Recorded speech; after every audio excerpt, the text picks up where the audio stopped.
Hey guys, it's Zach.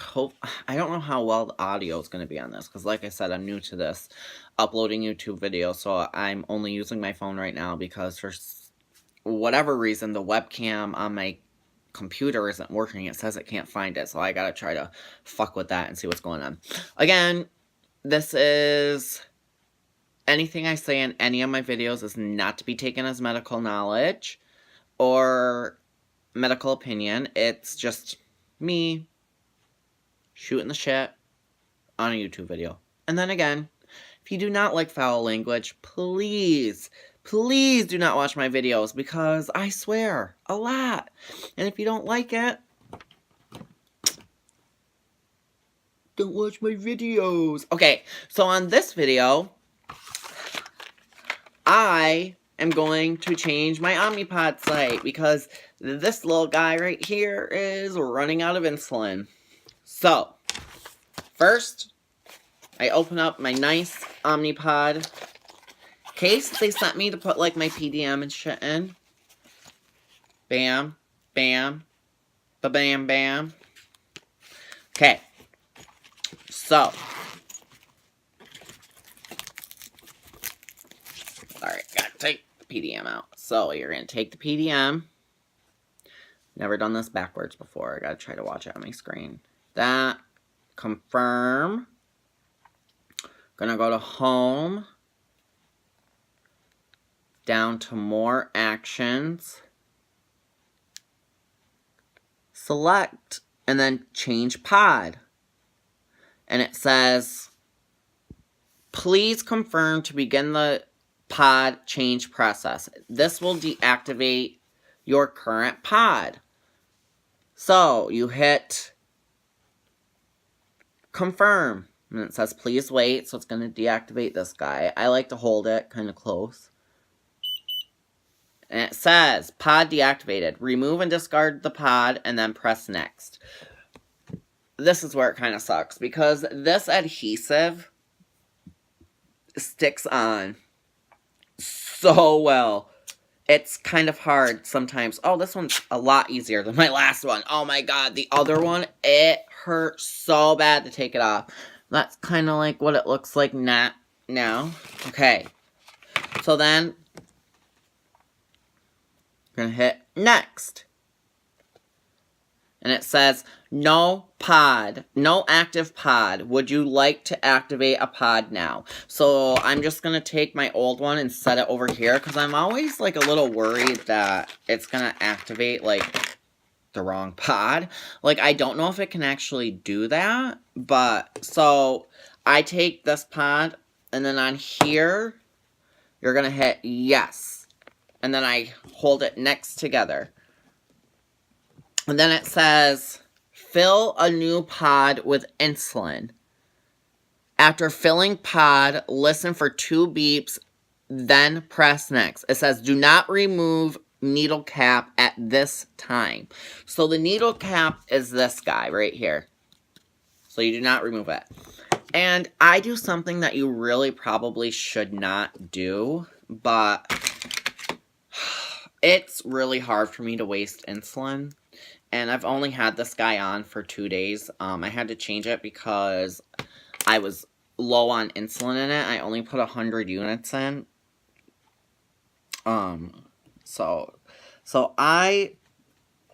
Okay, I forgot. I'm doing a video. I need to explain what I'm doing. So you take this, you take your syringe out. And this is like the little needle. So you put the needle on, you tighten it, pull it off, okay? And then you're going to put some air in and then push it out. That's what I do. And then I use this to suck whatever I can, whatever insulin I can out of the old pod. And I go like this. And then I flip it upside down, try to kind of hold it with my fingers, and I pull down. So I got a little bit out. You're never going to get all of it out. Again, do not do that. Omnipod does not approve of that, but I do it. Okay, so then you're going to take your insulin. My insulin is Novolog that I take. And I'm going to have to call in a refill soon. And then you pull out, you pull out your handy dandy alcohol swab, okay? So, I take my alcohol swab, I open it. Sorry, how I have my phone condangled here to sit up is kind of starting to fall. Take the alcohol swab, I take it out. I try not to touch as much of it as I can because I don't want to get it yucky. And then you take your insulin, wipe it, okay? And then you take this, put it in, you press some of the air in. I put the insulin, turn it upside down. Now, I put 100 units in the last time I changed it, but that wasn't quite enough to last me 3 days. So I'm going to put 125. So you pull it slowly because you do not want air bubbles because, I mean, it won't hurt you, but it's not insulin, okay? So I pull it down. Luckily, I hold it and then I flick to get all the air bubbles in the middle. Push it back up. And then I pull it down again. And boom. Pretty good. And then I always just push it up a tad bit just to see if insulin comes out. It does. So I put about, I believe it's 125 units in it. And then you're going to take your pod, which is this. And there's a little arrow. And you're going to push the needle into that, and then you're going to push it down, the insulin down. And there's going to be a little bit of resistance. It's going to be kind of hard, but you want that. And then it will beep twice. Beeped. So that means it took the insulin. And I never let go of the plunger. I keep it held down while I'm pulling it up. That I feel like there's less chance of air. Then you're going to put this guy back on. Push it down. Unscrew it. And I just put this in the recycling bin because there's no needle. And this I put in my sharps container, the actual needle part. So, we did that. So then you're going to hit next. And then it's going to activate it. So you sit it, I hold it next to each other. Or it's priming it, I'm sorry. It's priming it. You can see it on there, it says prime. Okay? I just leave the pod down. See, it's priming, so we just wait for it while it primes. And you can hear it clicking.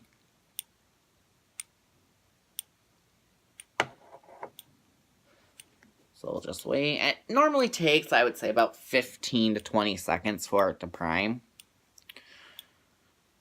And what priming means is it's just filling in, like, whatever's inside of there, like the tubing or whatever, with insulin. So it's not air in there.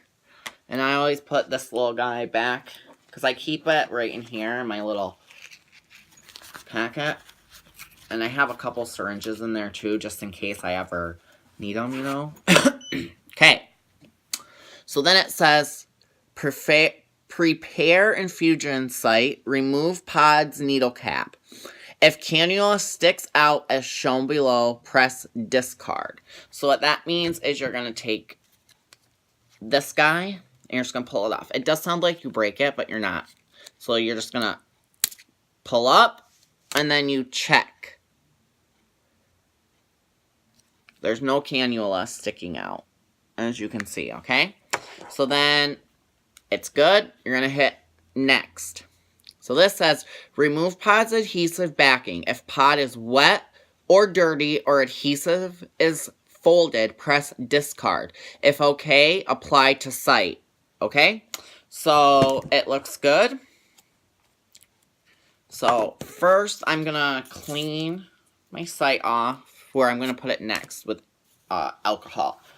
And I'm going to put it on this arm.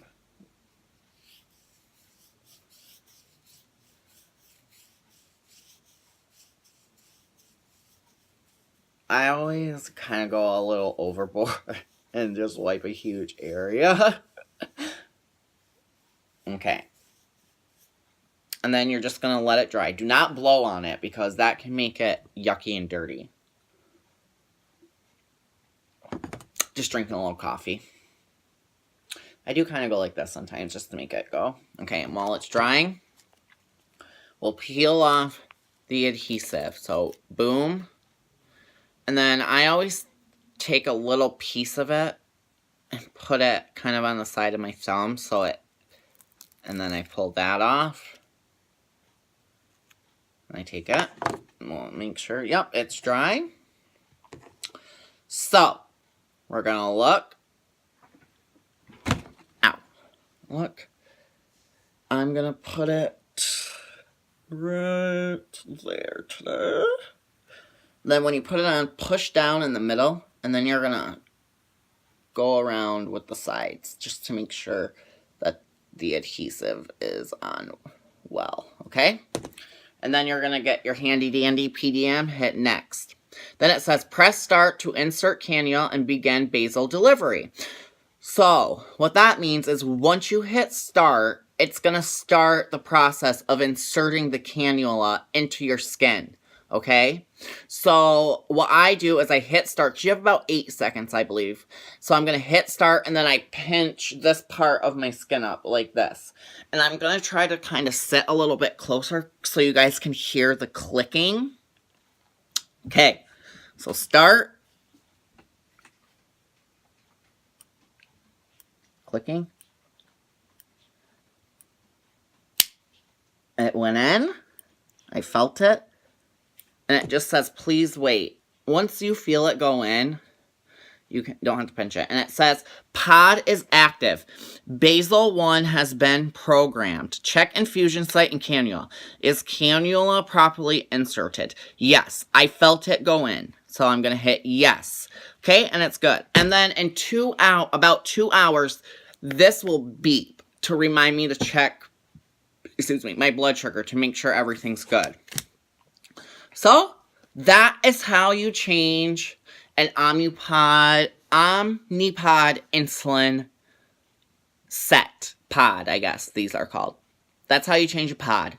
Simple, easy, so much better, I feel, than the Medtronic as well.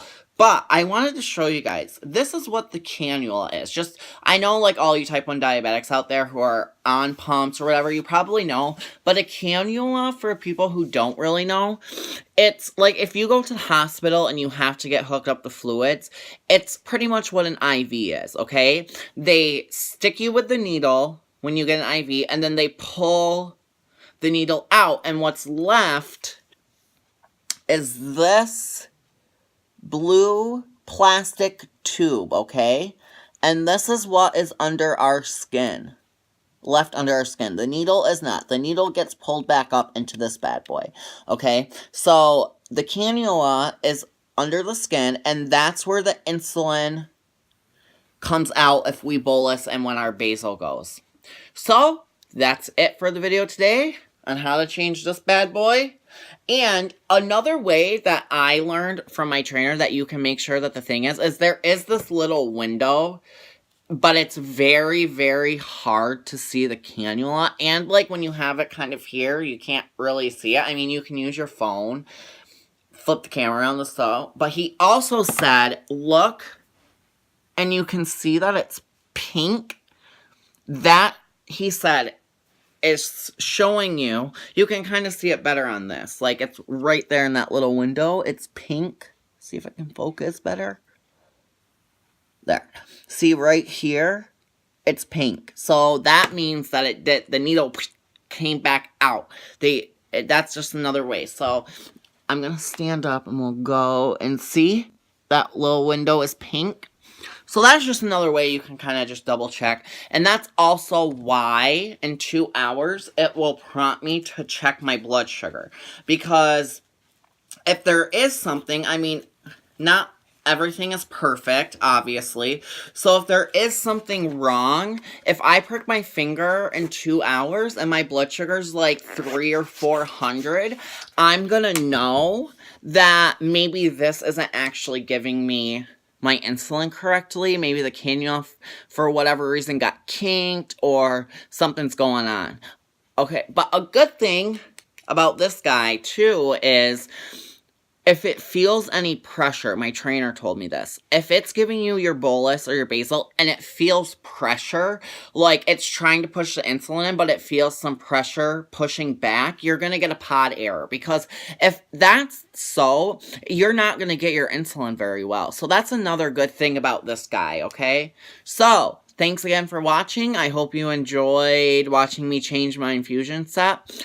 As I start doing more videos, hopefully I'll get a little better acquainted with, like, the logistics and stuff, but I'm new to this, so sorry for, like, the bad views and stuff. But, anyways, have a good day, and I'll see you guys later.